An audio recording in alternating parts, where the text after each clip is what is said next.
चौहान परिवार की कहानी एक नाटकीय मोड़ पर आ पहुंची है, जहां वसुधा यानी वसु को आखिरकार मेघा की सच्चाई का पता चल चुका है।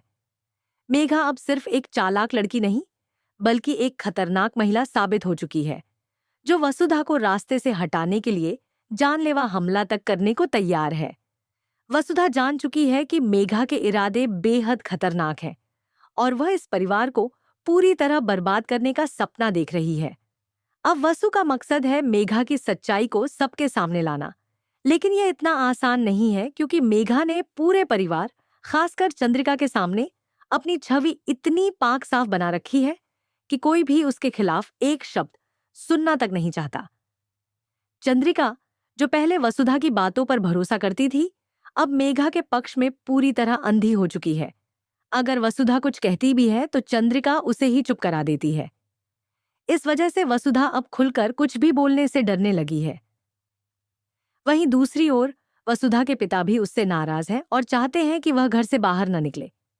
इस बीच कहानी में एक और बड़ा ट्विस्ट तब आता है, जब देव, जो वसुधा का पति है, मेघा से सगाई के लिए तैयार हो जाता है।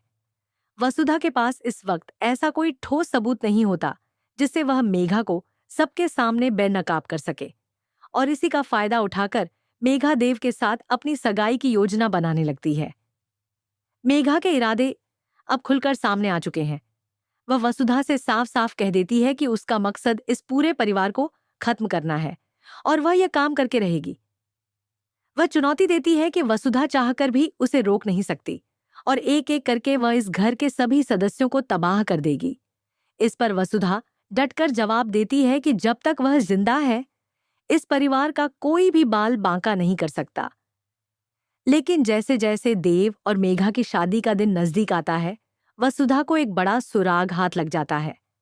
उसे पता चलता है कि मेघा करिश्मा की बहन है और इसी कड़ी से उसका पुराना खतरनाक सच उजागर हो सकता है।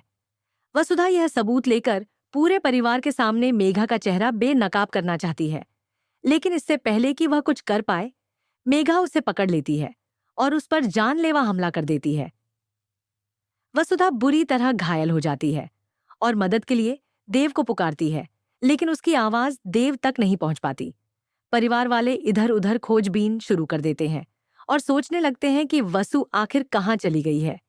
इस मौके का फायदा उठाकर मेघा अब उल्टा वसुधा पर ही इल्जाम लगाती है कि उसने मेघा को बंदी बना लिया था। मेघा खुद को पीड़िता बनाकर सबकी सहानुभूति हासिल करने की कोशिश करती है।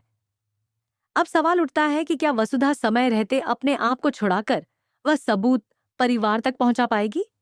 क्या देव मेघा की सच्चाई जान पाएगा और वसुधा पर दोबारा भरोसा करेगा, या फिर इस बार चौहान परिवार की इज्जत सचमुच मिट्टी में मिल जाएगी? अब कहानी पूरी तरह उस मोड़ पर पहुंच चुकी है जहां सिर्फ एक सच्चा दिल और मजबूत इरादा ही जीत सकता है। वसुधा के पास वक्त कम है, लेकिन हिम्मत और सच्चाई उसकी सबसे बड़ी ताकत है।